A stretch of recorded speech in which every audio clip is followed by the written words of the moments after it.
بسم اللہ الرحمن الرحیم اللہم صلی علی محمد وعلی آل محمد کما صلیت علی ابراہیم وعلی آل ابراہیم انکا حمید مجید اللہم بارک علی محمد وعلی آل محمد کما بارکت علی ابراہیم وعلی آل ابراہیم انکا حمید مجید بسم اللہ الرحمن الرحیم السلام علیکم ورحمۃ اللہ وبرکاتہ۔ دجال کے بارے میں حیرت انگیز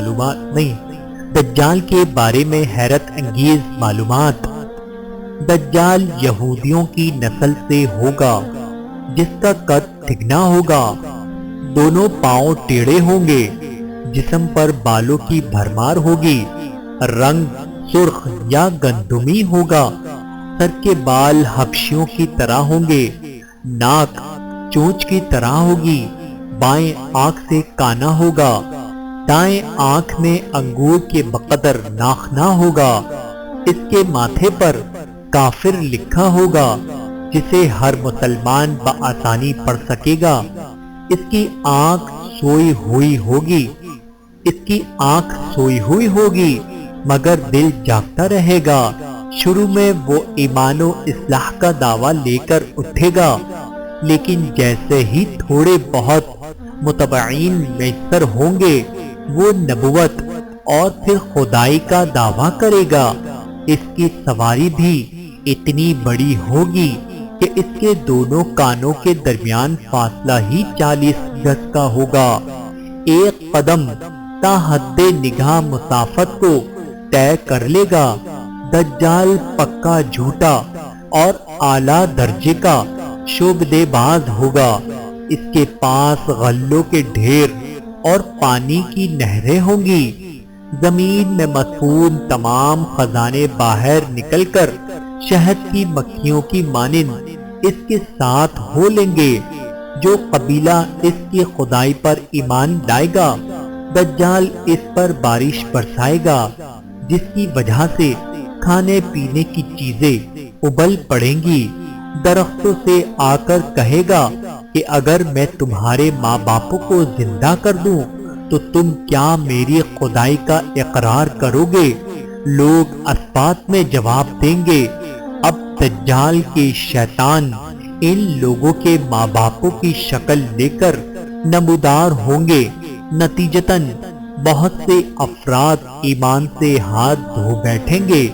اس کی رفتار آندھیوں سے زیادہ تیز اور بالوں کی طرح روا ہوگی۔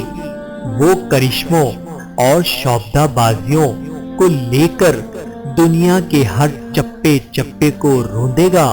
تمام دشمنان اسلام اور دنیا بھر کے یہودی امت مسلمہ کے بغض میں اس کی پشت پناہی کر رہے ہوں گے۔ وہ مکہ معظمہ میں گھسنا چاہے گا مگر فرشتوں کی پہرے داری کی وجہ سے ادھر گھس نہ پائے گا، اس لیے نامراد و ذلیل ہو کر واپس مدینہ منورہ کا رخ کرے گا۔ اس وقت مدینہ منورہ کے 7 دروازے ہوں گے اور ہر دروازے پر بھی منہ کی کھانی پڑے گی۔ انہی دنوں مدینہ منورہ میں 3 مرتبہ زلزلہ آئے گا، جس سے گھبرا کر بہت سارے بے دین شہر سے نکل کر بھاگ نکلیں گے۔ باہر نکلتے ہیں دجال انہیں لقمہ ترکی کی طرح نگل لے گا۔ آخر ایک بزرگ اس سے بحث و مناظرہ کے لیے نکلیں گے اور خاص اس کے لشکر میں پہنچ کر اس کی بابت دریافت کریں گے۔ لوگوں کی اس کی باتیں شاق گزریں گی، لہذا اس کے قتل کا فیصلہ کریں گے، مگر چند افراد آڑے آ کر یہ کہہ کر روک دیں گے کہ ہمارے خدا دجال کی اجازت کے بغیر اس کو قتل نہیں کیا جا سکتا ہے۔ چنانچہ اس بزرگ کو دجال کے دربار میں حاضر کیا جائے گا، جہاں پہنچ کر یہ بزرگ چلا اٹھے گا کہ میں نے پہچان لیا کہ تو ہی دجال ملعون ہے۔ اور رسول اللہ صلی اللہ علیہ وآلہ وسلم نے ہمیں تیرے ہی خروج کی خبر دی تھی۔ دجال اس خبر کو سنتے ہی آپے سے باہر ہو جائے گا اور اس کو قتل کرنے کا فیصلہ کرے گا۔ درباری فوراً اس کے 2 ٹکڑے کر دیں گے۔ دجال اپنے حواریوں سے کہے گا کہ اب اگر میں اس کو دوبارہ زندہ کر دوں تو کیا تم کو میری خدائی کا پختہ یقین ہو جائے گا؟ یہ دجالی گروپ کہے گا کہ ہم تو پہلے ہی سے آپ کو خدا مانتے آ رہے ہیں، البتہ اس معجزے سے ہمارے یقین میں اور اضافہ ہو جائے گا۔ دجال اس بزرگ کے دونوں ٹکڑوں کو اکٹھا کر کے زندہ کرنے کی کوشش کرے گا۔ ادھر وہ بزرگ بوجہ حکم الہی کھڑے ہو جائیں گے اور کہیں گے اب تو مجھے اور زیادہ یقین آ گیا کہ تو ہی دجال ملعون ہے۔ وہ جھنجلا کر دوبارہ انہیں ذبح کرنا چاہے گا، لیکن اب اس کی قدرت طلب کر لی جائے گی۔ دجال شرمندہ ہو کر انہیں اپنی جہنم میں جھونک دے گا، لیکن یہ آگ ان کے لیے ٹھنڈی اور گلزار بن جائے گی۔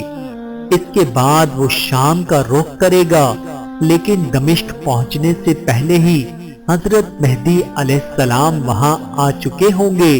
دجال دنیا میں صرف 40 دن رہے گا، ایک دن 1 سال، دوسرا 1 مہینہ اور تیسرا 1 ہفتے کے برابر ہوگا۔ بقیہ معمول کے مطابق ہوں گے۔ امام مہدی علیہ السلام دمشق پہنچتے ہی زور و شور سے جنگ کی تیاری شروع کر دیں گے، لیکن صورتحال بظاہر دجال کے حق میں ہوگی، کیونکہ وہ اپنے مادی و افرادی طاقت کے بل پر پوری دنیا میں دھاک بٹھا چکا ہوگا۔ اس لیے عسکری طاقت کے اعتبار سے تو اس کی شکست بظاہر مشکل ہوگی، مگر اللہ کی تائید اور نصرت کا سب کو یقین ہوگا۔ حضرت مہدی علیہ السلام اور تمام مسلمان اسی امید کے ساتھ دمشق میں دجال کے ساتھ جنگ کی تیاریوں میں ہوں گے۔ تمام مسلمان نمازوں کی ادائیگی دمشق کی قدیم شہر آفاق مسجد میں جامع اموی میں ادا کرتے ہوں گے۔ ملی شیرازہ لشکر کی ترتیب اور یہودیوں کے خلاف صف بندی کو منظم کرنے کے ساتھ ساتھ مہدی علیہ السلام دمشق میں اس کو اپنی فوجی سرگرمیوں کا مرکز بنائیں گے، اور اس وقت یہی مقام ان کا ہیڈ کوارٹر ہوگا۔ امام مہدی علیہ السلام ایک دن نماز پڑھانے کے لیے مصلی کی طرف بڑھیں گے تو عین اسی وقت حضرت عیسیٰ علیہ السلام کا نزول ہوگا۔ نماز سے فارغ ہو کر لوگ دجال کے مقابلے کے لیے نکلیں گے۔ دجال حضرت عیسیٰ علیہ السلام کو دیکھ کر ایسا گھلنے لگے گا جیسے نمک پانی میں گھل جاتا ہے۔ پھر حضرت عیسیٰ علیہ السلام آگے بڑھ کر اس کو قتل کر دیں گے، اور حالت یہ ہوگی کہ شجر و حجر آواز لگائے گے کہ اے روح اللہ، میرے پیچھے یہودی چھپا ہے۔ چنانچہ وہ دجال کے چیلوں میں سے کسی کو بھی نہ چھوڑیں گے۔ پھر وہ صلیب کو توڑیں گے، یعنی صلیب پرستی ختم کریں گے، خنزیر کو قتل کر کے جنگ کا خاتمہ کریں گے، اور اس کے بعد مال و دولت کی ایسی فراوانی ہوگی کہ اسے کوئی قبول نہ کرے گا، اور لوگ ایسے دیندار ہو جائیں گے کہ ان کے نزدیک ایک سجدہ دنیا و مافیہا سے بہتر ہوگا۔ اللہ تعالیٰ سے دعا ہے کہ اللہ تعالیٰ ہم سب کو دجال کے فتنے سے محفوظ فرمائے۔ آمین ثم آمین۔